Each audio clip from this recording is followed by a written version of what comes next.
Del autopsia për vrasjen e Ilarias Sulës, ishi dashur e goditi 3 herë me thik në qafë. Ilaria Sula u godit 3 herë me thik në qafë dhe vdiq nga shoku hemoragjik. Këto janë rezultatet e para të autopsisë së kryer në Institutin e Mjekësisë Ligjore të La Sapienza me urdhër të prokurorisë së Romës për 22 vjeçaren shqiptare e cila u vra në mënyrë makabre nga ish i dashuri i saj filipinez Mark Anthony Samson. Për momentin, autopsia nuk mund të përcaktoj ditën dhe orën e vdekjes së vajzës, trupi së cilës u gjet në një valiçe 40 kilometra larg Romës. Për këtë do të nevojitet analiza të mëtejshme, rezultatet e cilave do të arrijnë në javët në vijim. Ishi dashuri 22 vjeçares Mark Samson pranoi vrasjen duke rrëfyer se Ilarias ja mori jetën në shtëpinë e tij në lagjen afrikane të Romës, ndërkohë që në banesë ndodheshin edhe prindrit e 23 vjeçarit. Hetimi nga prokuroria e Romës synon të zbardhë një sër aspekte që lidhen me orët e fundit të jetës Ilarias, përfshirë këtu rolin e babait dhe nënës të Mark Samson.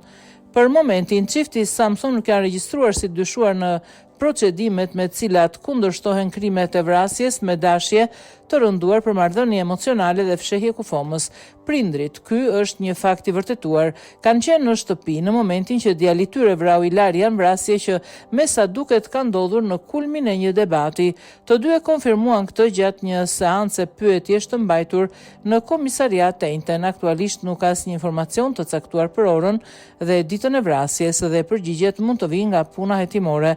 Në thelb ka një hendek prej 22 orësh midis mesazhit të fundit zanor të Ilarias, i cili daton në mbrëmjen e 25 marsit, ku vajza doli nga shtëpia që ndante me miqtë e saj në San Lorenzo dhe në momentin në të cilin një kamera vëzhgimi rreth orës 18 të ditës tjetër fiksoi makinën e Mark Samson rreth 500 metra larg nga lugina e Polit, ku gjet më vonë edhe trupi i saj. Video e realizuar nga një kamera shpejtësie kapi targat e makinës, por nuk jepte asnjë informacion se sa persona ndodheshin në bord. Gjatë përballjes së parë me prokurorinë e çështjes, Samson nuk u përgjigj se kur e goditi me thik Ilarian dhe motivin që e shtyu të kryente vrasjen në një krim që ka të gjitha shenjat e një veprimi impulsiv.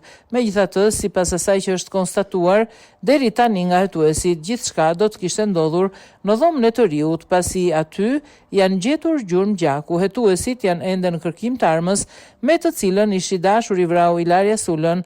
Në shtëpi u gjet një thik, por nga vlerësimi fillestar nuk duket të jetë e përdorur për krimin. Duke folur për hetuesit, i dyshuari pretendoi se hodhi thikën që përdori në një kazan.